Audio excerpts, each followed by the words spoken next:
हुआ होगा जब राधा जी की प्रेम परीक्षा ली स्वयं रुक्मणी जी ने। तो दोस्तों आज हम इसी कथा को जानेंगे।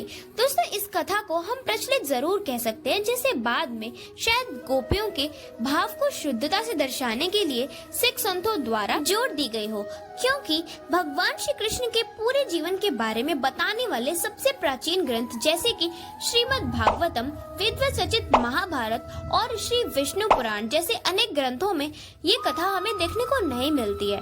लेकिन फिर भी जब भी बात गोपियों के प्रेम और श्री कृष्ण की पत्नियों के प्रेम की गहराई के अंतर को जानने की बात आती है, तब ये कथा हमेशा सुनाई जाती है। यानी कि दोस्तों इस कथा को प्रचलित जरूर कहा जा सकता है, लेकिन 100% प्रमाणित नहीं कहा जा सकता। तो दोस्तों आइए देखते हैं क्या है ये कथा।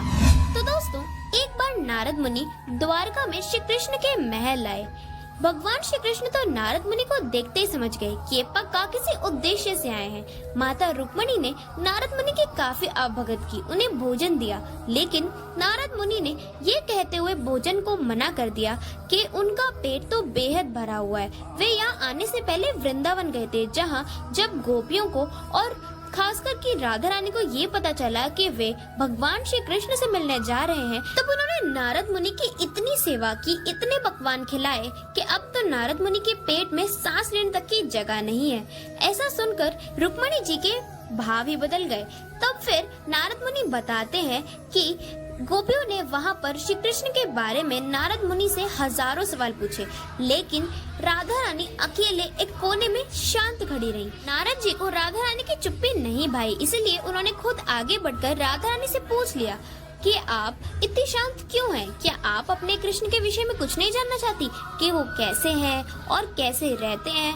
तब राधा रानी नारद मुनि को उत्तर देती हैं कि मैं भला उनके बारे में क्या पूछूं जो मेरे साथ सदैव रहते हैं। जब ये जवाब नारद मुनि ने सबको बताया, तब पूरे कमरे में सन्नाटा छा गया और फिर उसके कुछ समय पश्चात देवी रुक्मणी नारद मुनि को कहती हैं कि नारद जी, क्या आप यहाँ मुझे अप्रत्यक्ष ताना देने आए हैं? मैं मेरे श्री कृष्ण का वर्तमान हूँ। भगवान श्री कृष्ण यह सब मुस्कुराते हुए देख रहे थे। तभी उसके कुछ दिन बाद श्री कृष्ण ने एक लीला की। वह बहुत बीमार हो गए। कोई भी वैद्य और ना कोई दवाई उन्हें ठीक कर पा रही थी कि तभी देवलोक से एक वैद्य आए, जिन्हें अश्विनी कुमारों ने भेजा था। वे और कोई नहीं, स्वयं भेष बदल कर आए नारद मुनि थे, जिन्हें यह सब श्री कृष्ण ने करने को कहा था। वैद्य ने कहा कि श्री कृष्ण तभी ठीक हो पाएंगे जब श्री कृष्ण के कोई अनन्य भक्त या फिर उनके कोई भी प्रेमी के पैरों के धोए हुए जल को उन्हें पिलाया जाएगा। यह सुनकर श्री कृष्ण की सभी पत्नियां 4 कदम पीछे हो गयी कि आखिर वे अपने स्वामी को अपने पैरों का जल कैसे पिला सकती हैं? वह ये कैसे कर सकती हैं? ये तो उनके लिए संभव ही नहीं है। तब फिर नारद जी राधा रानी के पास वृंदावन पहुँचते हैं और नारद जी राधा रानी को सब बताते हैं कि श्री कृष्ण बीमार है। तभी राधा रानी कुछ जल लेती हैं और अपने पैरों पर डालकर नारद जी को दे देती हैं। तब नारद जी राधा रानी से पूछ लेते हैं कि क्या आपको बिल्कुल भी डर नहीं लगता स्वयं ईश्वर को अपने पैरों का जल देते हुए? क्या ये सही है? क्या आप ऐसा कर सकते हैं? तब राधा रानी नारद जी को उत्तर देती हैं कि मैं तो स्वयं कृष्ण हूँ। कृष्ण को कृष्ण से कैसा डर, कृष्ण को कृष्ण से कैसा भेद, और अगर यह अपराध है भी तो मैं अपने परम प्रेम के प्राण बचाने के लिए कुछ भी कर सकती हूँ। और दोस्तों ऐसा कहा जाता है कि यह सब जानने के बाद रुक्मणी जी ने भी स्वीकार कर लिया कि राधा जी और श्री कृष्ण एक ही हैं।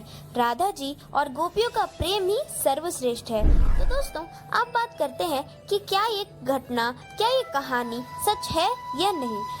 दोस्तों इस बात में कोई संदेह नहीं है कि राधा रानी और गोपियों का प्रेम सर्वश्रेष्ठ है, लेकिन इस कथा में जैसा स्वभाव देवी रुक्मणी का दिखाया गया है वह उनके असली स्वभाव से बिल्कुल मेल नहीं खाता, बल्कि बिल्कुल उल्टा दिखाया गया है। क्योंकि जैसा चरित्र देवी रुक्मणी का प्राचीन पुराणों में जैसे कि श्रीमद् भागवतम, श्री विष्णु पुराण आदि में बताया गया है, उस चरित्र के हिसाब से देवी रुक्मणी कभी भी नारद जी के साथ ऐसा व्यवहार नहीं कर सकती। जो देवी रुक्मणी श्री कृष्ण की 16,108 पत्नियों के साथ सखियों की तरह रहती हूँ, ये संभव नहीं कि वो राधा जी का प्रेम ना समझे।